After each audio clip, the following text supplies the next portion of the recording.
খেতে তো জায়গা নেই, আইসক্রিম খাওয়ার জায়গাটা আছে, বললাম লাঞ্চ করার জায়গাটা ছিল না। আইসক্রিমটা খেয়ে নিচ্ছি।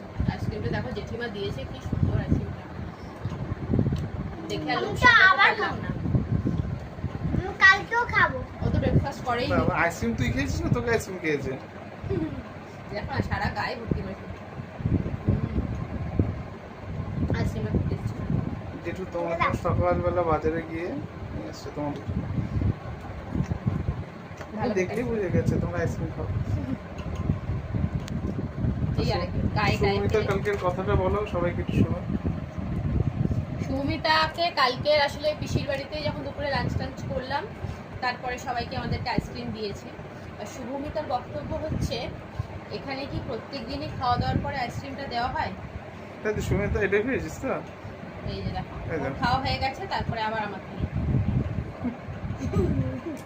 মানে সুমিতা এখানে তো সবাইকে আইসক্রিম দেয়, তুই কি তাহলে তুই কি এখানে থেকে যাবি? ও এখানে থেকে যাবে আসলে।